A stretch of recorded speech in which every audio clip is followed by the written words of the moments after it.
Donc nous on sort de l'Europrêt 2023. Donc on va essayer de vous donner quelques conseils. Donc là je suis avec Adrien, donc on est les Red Lion, numéro 44. Voilà, on n'a pas eu de problème mécanique, non pas spécialement.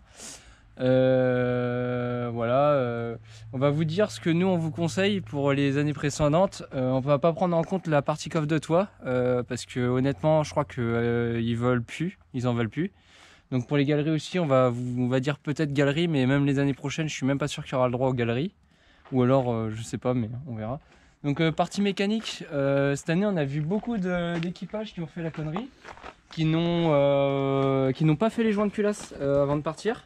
Des voitures qui avaient même pas 60 000, on a des collègues qui avaient une voiture qui avait 60 000 d'origine et ils ont fait un joint de culasse quoi. Alors c'est parce que c'était un essence, c'était un vieux modèle, les joints de culasse c'est pas la même matière qu'aujourd'hui et tout, donc si vous faites l'Europrêt, respectez vraiment les frais qui sont à faire, hein.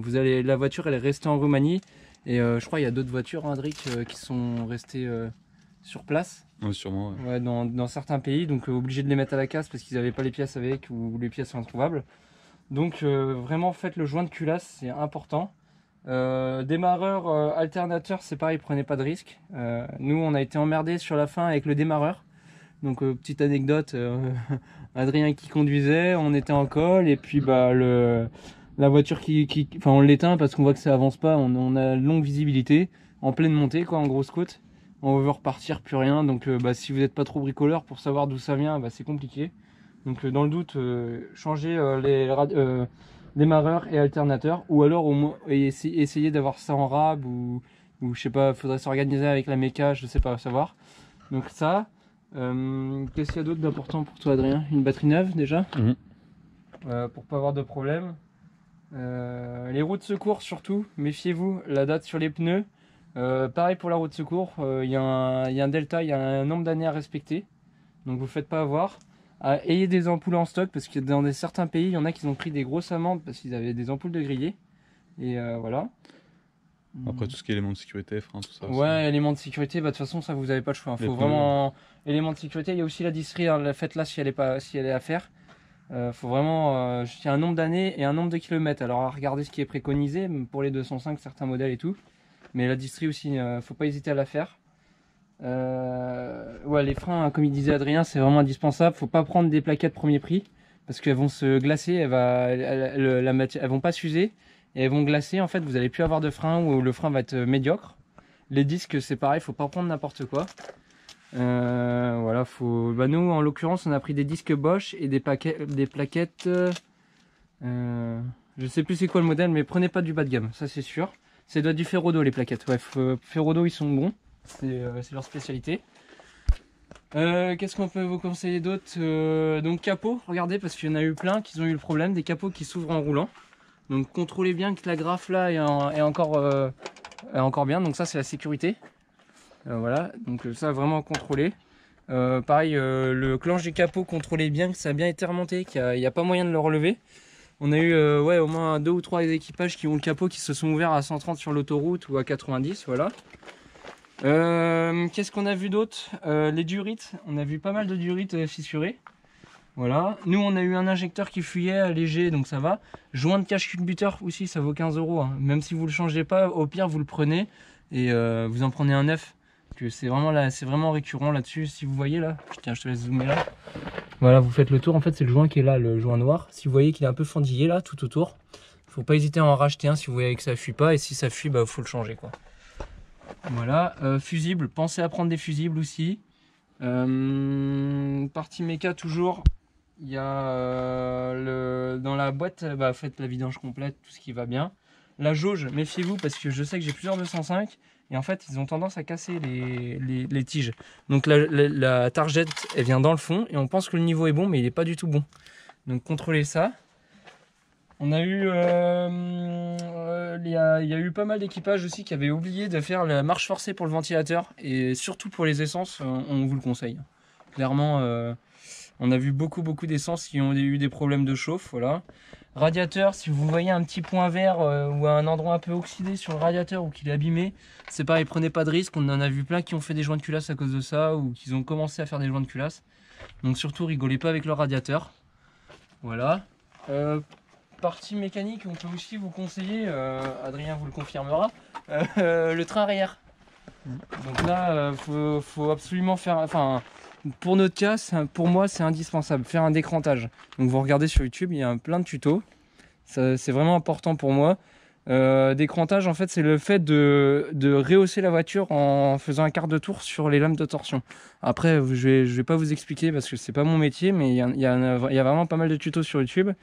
Donc la barre de torsion, enfin donc décrantage, changement d'amortisseur, ça peut être bien à l'arrière. À l'avant, je suis pas sûr que c'est nécessaire, mais à l'arrière, si vous êtes chargé comme nous, faut vraiment le faire. Tiens, je te laisse monter en conducteur.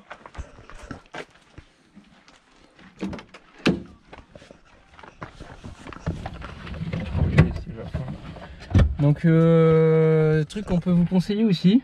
Donc nous on vous montre. Hein. La voiture en est partie. 406 000 elle devait avoir la voiture. Et là maintenant elle est à 417 000. Donc on a fait plus de 10 000 avec. Parce qu'on a traversé la France pour aller au point de rendez-vous. Donc ce qu'on peut vous conseiller aussi déjà niveau élec. Donc ce qui est sympa c'est nous on a pris ça sur AliExpress ou Amazon. Donc on va pas faire trop de bruit parce que le grand-père dort. Mais en fait on a mis une sirène. On va essayer de le mettre au minimum. Ouais, c'est vraiment sympa, je pense que ça nous a bien amusé.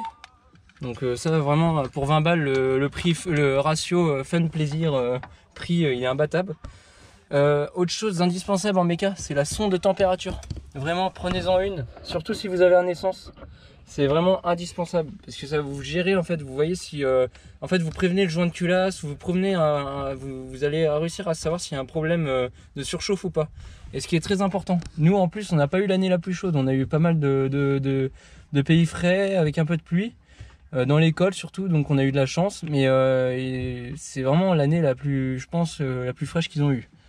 Donc on n'a pas été trop emmerdé, mais il y a des équipages, il y en a pas mal qui ont surchauffé malgré ça. Donc vraiment, j'insiste vraiment sur le fait de mettre un mano de température.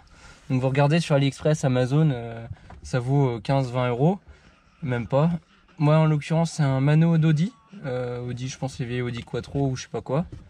Pour le branchement je vais vous montrer, on va ressortir, je vais vous montrer vite fait où il est pris. Donc alors moi j'ai une épave de turbo D à la maison, donc j'ai pris la sonde et en fait sur les diesels elle a la place juste ici, elles ont toutes l'emplacement. Donc c'est une vis là à remettre, hein, une sonde qui vient là, donc ça c'est réchauffeur de gasoil. Donc voilà, les diesels cherchez pas, c'est ici sur un i7D. Sur les essences je pense que le mieux c'est de prendre une durite de radiateur, genre celle-là par exemple ou une grosse. Vous la coupez, il y a des manchons qui sont vendus avec la mano. Donc on va retourner dedans.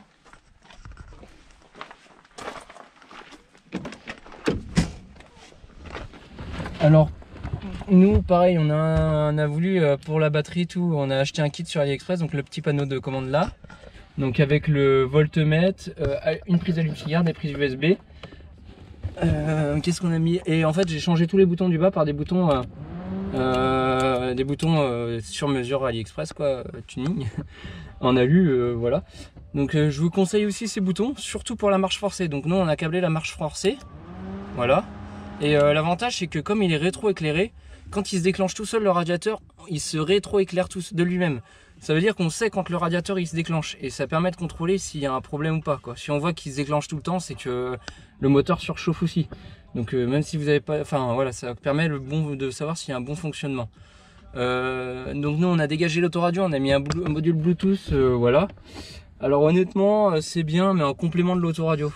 Adrien vous le confirmera aussi, les playlists on les a poncées quoi. Pendant 20 jours on n'avait pas tout le temps internet, on était en Spotify, on avait téléchargé beaucoup de musique, mais on a très vite fait le tour.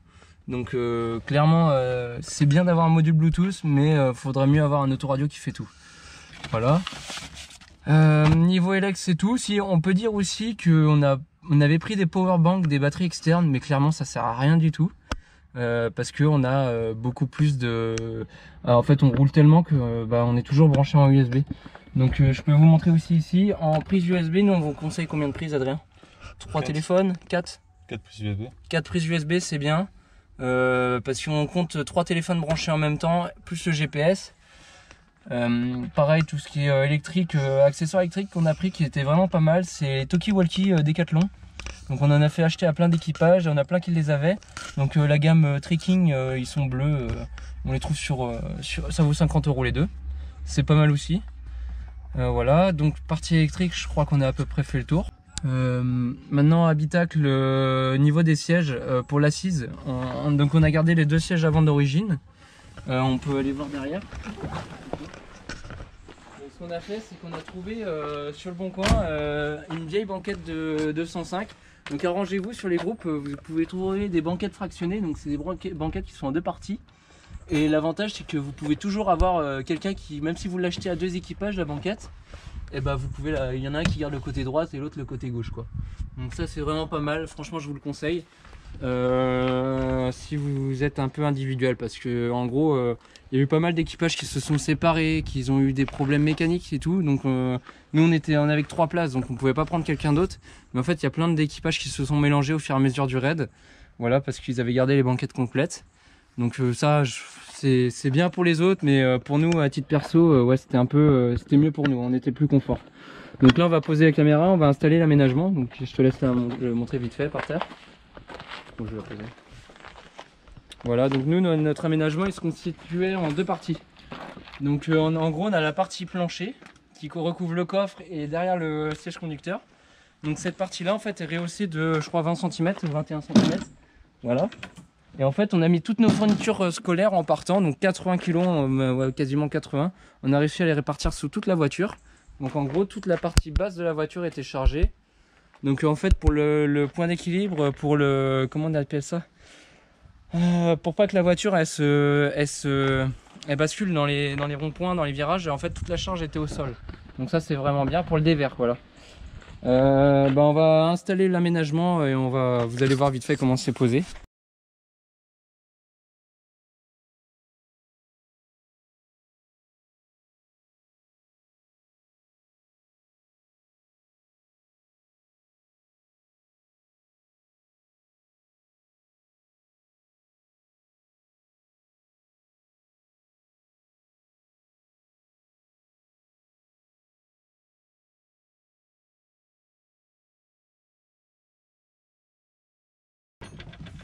Là. Donc là j'ai mis un rail en alu qui nous permet de démonter l'aménagement rapidement. Donc ça c'est bien.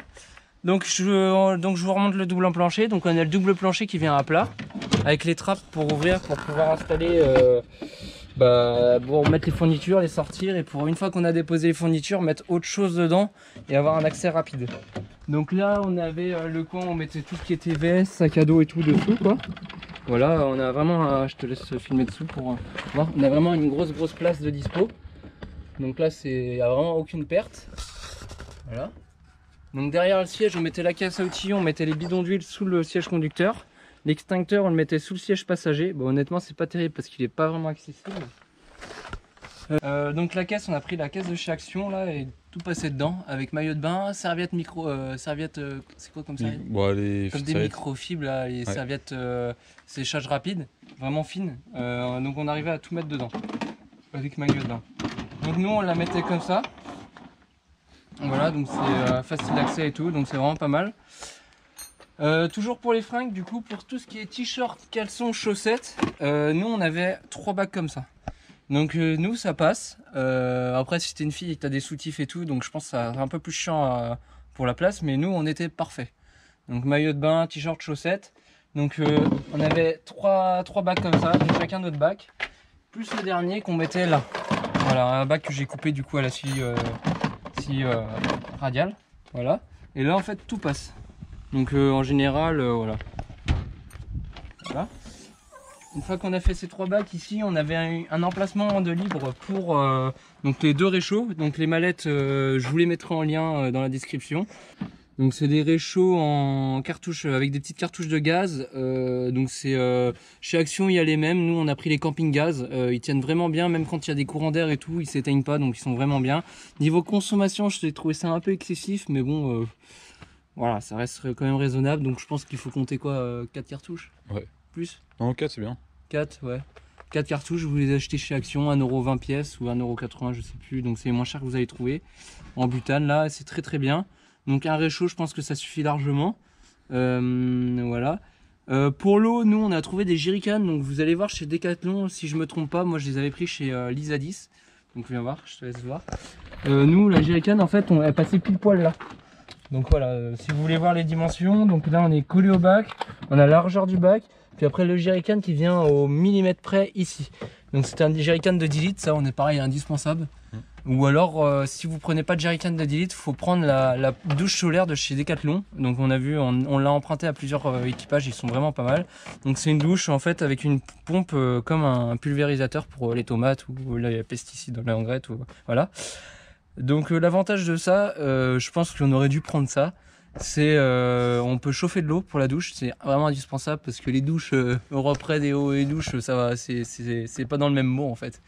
Les douches sont froides et il y en a pas beaucoup, enfin il y en a mais c'est quelques cabines pour 700 personnes donc c'est vraiment pas terrible. Donc si vous êtes autonome au niveau des douches, c'est quand même mieux. Puis l'avantage aussi c'est quand vous lavez votre vaisselle, il y a un jet, il y a un tuyau, vous le laissez dans la voiture et puis voilà, vous rincez ce que vous avez besoin. Tandis que le jerrycan, à chaque fois il faut le sortir, il faut le basculer, il faut ouvrir le robinet, c'est pas pratique. Donc vraiment la douche de chez Action je vous le conseille fortement. Nous on mettait tout ce qui était bouteille d'eau ici, pareil minimum 3-4 bouteilles d'eau minimum, sachant qu'on on avait une glacière donc je vais vous la montrer tout à l'heure. Donc voilà, je pense qu'on a fait le tour. Ici du coup c'était tout ce qui était bouffe, donc dans le fond on mettait tout ce qui était pas périssable, les canettes, les conserves et tout, on mettait tout dans le fond. Et pareil on remettait des bacs, pas ce modèle là mais on avait d'autres bacs de chez Action qu'on mettait dedans. Donc je sais pas si... Non ils sont pas là. Je reviens sur l'eau, pareil, indispensable. Je vous conseille fortement le seau de chez Action. Donc c'est un seau pliant. Là il y a de la merde dedans mais voilà. Donc il se plie. Et en fait il prend pas de place. Donc, voilà. Ça c'est vraiment indispensable. Ça coûte 2-3 € pareil et c'est intéressant. Un bout de tuyau d'1 mètre, ça aussi c'est très important. Parce que vous n'allez pas pouvoir toujours remplir vos bidons. Parce que c'est souvent des robinets ou autres. Donc voilà, on se met au robinet, hop, on fait étanchéité, on plaide le seau. Ça nous a sauvé au moins 4-5 fois minimum, au grand minimum, ouais. On s'en servait quasiment tous les jours. Donc on repasse devant. Donc nous, pour la glacière, je vous dis direct, si c'est glacière à compression ou rien du tout. Si vous avez le droit de prendre une galerie, prenez une glacière, c'est bien. Si vous n'avez pas le droit de prendre de galerie l'année prochaine, prenez pas de glacière, ça sert à rien, vous n'allez jamais pouvoir tout mettre dans la voiture. Ce sont des sacs isothermes. Ouais, sacs isothermes sinon. Mais après c'est pareil, sac isotherme, une fois que faut acheter que du frais quoi. Bah ça acheter du froid et après si tu manges dans la journée. Après. Voilà c'est ça, mais franchement si c'est une glacière électrique ça sert à rien, vous embêtez pas parce que tout le monde en a pris. Enfin tout le monde, pas beaucoup, à la moitié peut-être des équipages qui en ont pris, au final ils les ont pas laissé brancher parce que ça consomme trop et ça marche quasiment pas. Donc c'est glacière à compression en fait, c'est une glacière c'est assez cher mais sur Vevor vous pouvez en trouver. Pareil, je répète, c'est toujours si vous avez de la place, sinon vous embêtez pas avec une glacière. Donc pareil au niveau des sacs à dos, prenez pas des sacs à dos comme nous, ça sert à rien. Europred normalement vous en fournissent. Et se taper 6 sacs à dos dans la voiture, honnêtement ça sert à rien. Que chaque place compte, chaque gramme, chaque chose que vous allez prendre est un point en plus et vous allez voir que niveau confort c'est chiant d'avoir plein de trucs dans la voiture. Donc nous pour l'Europred, pour le Tour d'Europe, j'avais vu que j'ai un camion aménagé, que je voulais faire l'Europred et que je bosse sur chantier et que j'avais des batteries Makita, et ben j'ai acheté la glacière à compression. Donc celle-là elle est vraiment bien. Franchement on n'a pas été du tout embêté, elle nous a sauvé la vie tout le long du raid, on a eu de l'eau fraîche, tout. Voilà, donc je vous montre vite fait comment on l'a posé dedans. Pareil niveau élec, si vous avez une glacière, méfiez-vous avec les prises allume-cigare. Parce que si c'est mal branché, vous allez fondre les prises allume-cigare. Il y en a eu 2-3 qui ont été embêtés. Nous aussi on a fondu une prise. Donc vraiment méfiez-vous, si vous pouvez brancher le fil direct sur un interrupteur et l'éteindre directement, c'est bien. Donc le gros avantage qu'on a eu avec la glacière Makita, c'est que quand on roulait tellement la journée qu'on l'a laissé brancher sur la voiture, sur la batterie de la voiture. Et dès qu'on arrivait dans un parking souterrain, dans un parking, qu'on la garait, qu'on l'arrêtait, hop, on éteignait le contact et on passait directement sur les batteries de visseuse. Donc cette glacière là fonctionne avec des batteries de visseuse. Elle est un peu chère, elle est même très chère, mais vu que comme moi j'avais l'occasion, j'avais l'utilité pour tout le long de l'année, ça valait quand même le coup. Donc 2 batteries de visseuses dedans et l'autonomie, si on la met à 10 degrés, dans les pays très chauds, c'est bien, ça suffit. Hein. Pour la bouffe, on a mis de la viande, on n'a pas été malade, tout ça, donc voilà. Quand on est sur les pays plus frais, on la met à 5. Voilà. On a toujours de l'eau fraîche, des canettes, toujours du saucisson et du beurre. On a fait tout le raid avec du beurre parce que monsieur Adrien est cuistot. Donc pour lui c'était indispensable, bah, pour nous aussi, mais on était content d'avoir une glacière, quoi. Du coup, pour recharger les piles à la glacière, comptez pas sur le 220, vous n'allez pas en avoir sur le raid, donc ça sert à rien. Moi j'ai acheté le chargeur Makita, si ça vous intéresse aussi, je peux vous envoyer la ref. Je peux la mettre en description ou le lien du chargeur que j'ai acheté. Donc c'est un chargeur de batterie qui marche en 12 volts. Donc on le branche en allume-cigare et pareil, on a toujours eu le temps de recharger les batteries. En l'occurrence, nous pour le raid, on a pris 4 batteries de 6 ampères, donc les gros modèles. Voilà. Mais après, c'est vraiment spécifique à nous. Vous, je pense pas que vous allez avoir besoin. Donc niveau glaciaire, c'est bon, on a fait le tour. Maintenant, je pense qu'on peut parler du camping, à moins que j'oublie un truc. Non. Non, c'est bon. Donc partie camping, donc je répète, ne prenez pas notre exemple parce que nous on a été vraiment des rois, on était les mieux équipés je pense, mais parce qu'on avait un hybride entre le coffre et la galerie. Nous on vous explique ce qu'on a mis dedans, donc on a mis 2 lits de camp ou 3 lits de camp et un matelas gonflable, on voulait à la base. Il y a un collègue qui préférait dormir sur un matelas autogonflant là, qui se roule, les anciens modèles Decathlon. Niveau confort, les lits de camp, avec Adrien on était très content.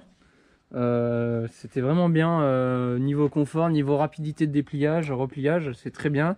On a pris les 2 secondes Easy de chez Decathlon, bah pareil je vous mettrai le lien. Donc nous on est 3 gars, on s'est dit on est tout le temps en permanence dans la même voiture, on veut bien dormir, on s'est dit on prend 3 tentes individuelles et 3 bons couchages. Donc nous on avait la place du coup avec le caisson. Donc c'était très bien. Les chaises de camping, on a pris les grandes pliantes de chez Decathlon là avec les accoudoirs et de quoi mettre des trucs dans des porte-gobelets. Donc ça pareil, sans regret. Une table pliante, un petit modèle là. J'ai mis un covering carbone mais honnêtement ça sert à rien, c'était juste pour la blague. Et voilà, c'est la table pliante. Bon ça j'en suis un peu déçu pour le prix qu'elle a coûté, 40 €, je trouve ça un peu cher. Mais ça reste quand même une table. Après si vous prenez peut-être les petits tabourets, vous pouvez peut-être les mettre dedans, même si je vous conseille pas trop les tabourets parce que ça fait du bien de s'asseoir avec un dossier. Voilà. On a pris la cabine de douche, on va vous la montrer vite fait. La cabine de douche pour moi c'est pas indispensable mais c'est vraiment un gros confort. Si vous partez avec 3 ou 4 de la même région et que vous sympathisez avec eux, c'est bien qu'il y en a un dans le lot qui a une douche comme ça. Donc en fait c'est une cabine, voilà, vous mettez 4 sardines, une cabine classique. Ça vaut une 60aine d'euros, c'est un peu cher. Mais comme je disais, sur les bivouacs, il n'y a pas tout le temps des douches ou alors elles sont vraiment froides. Donc c'est quand même bien d'avoir. Et puis c'est pareil, c'est que des douches collectives. Donc si vous êtes un peu pudique, comptez pas trop là-dessus. Là il y a un filet, donc c'est bien, il y a un filet, elle est ouverte au-dessus. Si vous l'éclairez, vous prenez une bonne lampe, vous la posez au sol et ça évite d'avoir des ombres. Mais voilà, si vous prenez de nuit. Ça franchement pour moi c'était important de l'avoir. Autre chose d'important, regardez bien vos lignes d'échappement. Il y en a plein qui sont partis, qui se sont rendus compte qu'il y avait des grosses fuites d'échappement. Et l'attelage, conseil démontez-le. Si vous avez un attelage dessus, vous l'enlevez complètement. Vous allez gagner 15 kg et les 15 kg seront précieux. On a pesé la voiture avec nous dedans, on était à 1 tonne 460. Sachant que la voiture a un PTAC d'1 tonne 300. Donc avec fourniture et tout, on était à 1 tonne 460, ce qui est énorme. Franchement, je vous conseille pas de charger autant que nous. Nous, on a vraiment pris beaucoup d'accessoires, beaucoup de confort. Voilà. Toile triangle, par contre, je reviens sur le confort. Une toile triangle, une toile d'ombrage ou un tarp, ça peut être intéressant. Si comme nous, vous allez avoir de la pluie ou qu'il y a beaucoup de chaleur. Un tarp, en fait, c'est un kit que vous achetez chez Decathlon ou Lidl ou peu importe sur Internet. C'est une bâche avec 2 piquets dépliants et des sardines, et en fait ça permet d'avoir un abri. Vous pouvez vous mettre en fonction de la taille 6, entre 4 et 6. Nous on a pris une toile d'ombrage triangle, mais c'est pas terrible je trouve. Ça a dépanné mais c'est pas foufou. Voilà. On a à peu près fait le tour. Puis ça y est.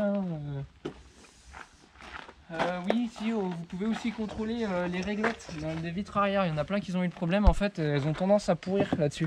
Donc en gros, quand vous tournez la manivelle, toc, la vitre elle tombe et tout est pourri dedans. Donc méfiez-vous. Comme nous, je vous conseille d'enlever la grille et de couper. Voilà, d'agrandir même. Ça va servir de rangement en plus parce qu'en fait, il y a plein de places de perdu dans les portes, que ce soit dans les deux côtés, à l'arrière. Donc vous pouvez remettre des sacs, voilà. Nous, pour les fringues sales, ce que je vous conseille très fortement de faire, c'est de ne pas prendre de sacs plastiques. Pareil, n'oubliez pas les sacs poubelles, ça sert. Mais pour les fringues sales, alors je vous conseille de prendre des sacs tissus comme ça. Et au moins l'odeur, ça a tendance à sécher assez rapidement. Enfin, on n'a pas eu beaucoup de fringues secs, mais voilà, ça pue moins que si vous avez des sacs classiques. Donc en attendant de trouver un lavomatique et tout, parce qu'il y a des pays où on n'a pas, c'est vraiment des grosses galères. Sac tissu, je vous conseille très fortement, que ce soit pour faire les courses ou pour stocker le linge sale ou le linge propre, c'est vraiment important. Voilà. Donc nous, du coup, on les stockait dans les portes. Pareil, prenez un peu de lessive. Vous faites la lessive au fur et à mesure, arrangez-vous parce que sinon, vous n'allez jamais réussir à faire sécher les fringues. Parce qu'en fait, le principe de l'Europrêt, c'est qu'on roule, on visite toute la journée, arrivé sur le bivouac, on veut faire le linge, tout. On a fini, il fait nuit, l'humidité s'installe et vous n'allez jamais réussir à faire sécher vos fringues. Donc ça, c'est vraiment compliqué. Pareil, au niveau des papiers, tout ce qui est paperasse pour votre compte, pour vos comptes et tout, je vous conseille de faire un carnet. Nous, on a fait ça, ou faire des feuilles Excel avec le nombre de kilomètres parcourus par la voiture, avec le prix du litre, le prix du plein et la conversion en euros. Et pour avoir un truc vraiment à jour pour vos comptes, ça va être vraiment mieux. Nous, pareil, niveau carte grise, donc on s'est fait un porte-vue avec le numéro d'équipage, l'IMAT et tout. Voilà, dessus. On a fait une pochette avec les passeports, les permis, tout, collés dans le porte-vue. Avec la carte grise, un velcro là, voilà. Et puis toutes les voitures, tous les papiers, les factures, les tickets. Gardez tout, c'est mieux pour les comptes. Voilà, même la moindre dépense, franchement, je vous le conseille. C'est de l'organisation interne, vous vous arrangez, mais c'est quand même mieux d'avoir un truc avec tout dedans. Nous, pour le raid, on cachait ça sous la banquette simple.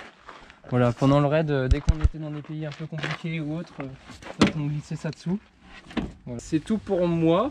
Je pense qu'on n'a rien oublié. Si vous avez d'autres questions, que vous voulez d'autres conseils Europraid, n'hésitez pas. Si vous voulez, si vous avez d'autres questions, vous pouvez nous recontacter, que ce soit pour la recherche de sponsors ou de fournitures, on se fera un plaisir de vous répondre. Je vous invite à aller voir notre page Europraid, donc c'est The Red Lion, The Red Lion. Tiens, on voit derrière le coffre. Donc c'est pareil, on va le mettre en description si vous voulez voir ce qu'on a vu, ce qu'on a fait.